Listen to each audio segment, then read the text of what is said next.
साथियों, मोदी आप सबके बीच से आप ही की तरह एक सामान्य परिवार से उठ करके आया है।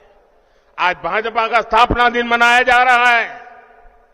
मुझे कमल के फूल भेंट में दिए गए हैं, लेकिन एक जमाना था मैं भी आप ही की तरह बूथ पे काम करता था, लोगों के घर पे झंडा लगाने जाता था, दीवारों को चित्रन पेंट करता था, कभी पोस्टर लगाने जाता था, कभी जिंदाबाद जिंदाबाद के जहां जुलूस निकालता था। आप ही के बीच से निकल करके आज मैं आपके यहां पहुंचा।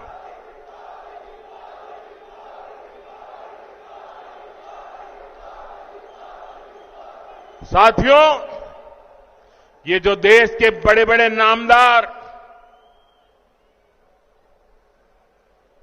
कांग्रेस और शाही परिवार के बड़े बड़े नामदार इस कामदार को गाली देते हैं, वो नामदार है, शायद गाली देना उनका वो अधिकार मानते होंगे। ये कामदार ऐसा है जो हर गाली को पचा जाता है। साथियों, ये मोदी से इसलिए नाराज है क्योंकि मोदी आज देश के गांव गरीब के साथ चट्टान की तरह खड़ा है। जनता के पैसे को लूटना ये लोग अपना खानदानी हक समझते थे।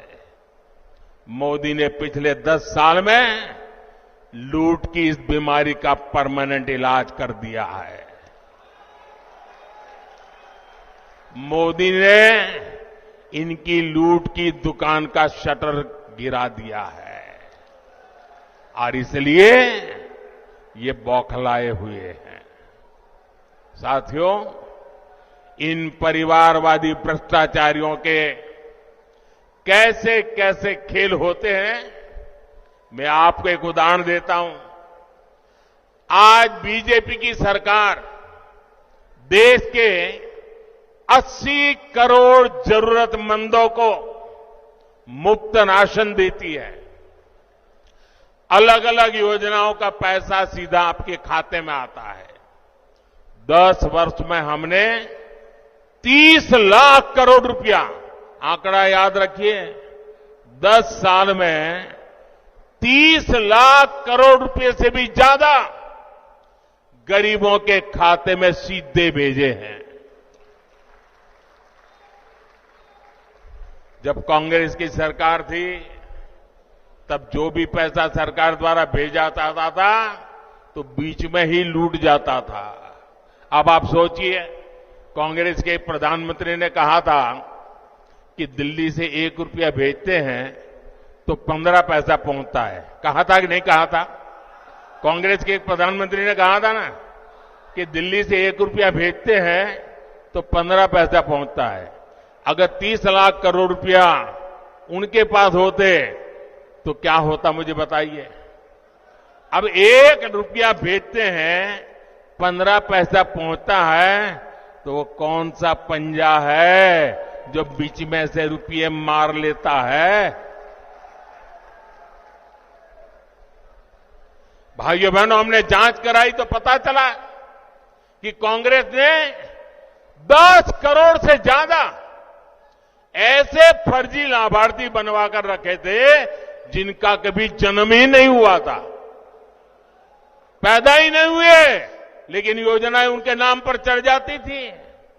यानी 10 करोड़ फर्जी नामों पर आपके हक का हजारों करोड़ रुपया सीधे कांग्रेस के बिचौलिए के पास जा रहा था। मोदी ने ये खेल बंद कर दिया। मैंने जांच एजेंसियों को खुली छूट दी है।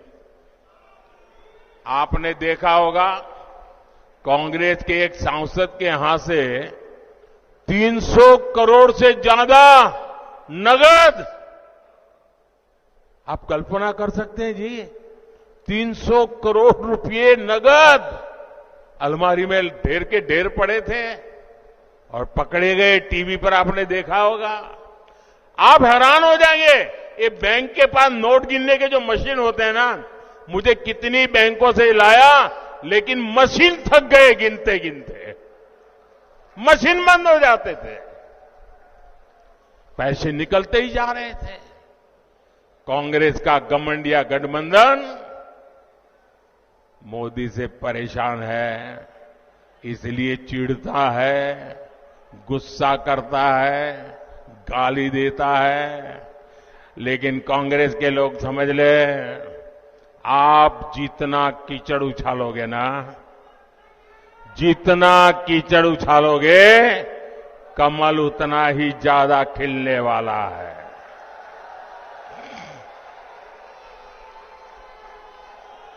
और आप देखिए, मैं कहता हूं भ्रष्टाचार हटाओ, वो कहते हैं भ्रष्टाचारी बचाओ। अभी देखिए, कांग्रेस पार्टी चुनाव जीतने के लिए रैली नहीं कर रही है, भ्रष्टाचारी को बचाने के लिए रैली कर रही है। ये कितना भी बोलते रहे, भ्रष्टाचार के खिलाफ मोदी की लड़ाई जारी रहेगी। मुझे बताइए, मुझे लड़ाई जारी रखनी चाहिए कि नहीं? इस देश से भ्रष्टाचार जाना चाहिए कि नहीं? भ्रष्टाचार खत्म होना चाहिए कि नहीं होना चाहिए? आपके आशीर्वाद है ना? आपके आशीर्वाद है ना? आपके आशीर्वाद है तो मैं लड़ता रहूंगा। और भाइयों बहनों, मेरी सरकार का तीसरा कार्यकाल बहुत दूर नहीं है। पहले 100 दिन में भ्रष्टाचार के खिलाफ बीजेपी सरकार और भी बड़े फैसले लेने जा रही है। मैं तैयारी करके बैठा हूं, सारी तैयारी शुरू कर दी है। और इसलिए मैं कहता हूं, 10 साल में जो कार्रवाई देखी, वो तो ट्रेलर है, अभी तो बहुत कुछ होना बाकी है।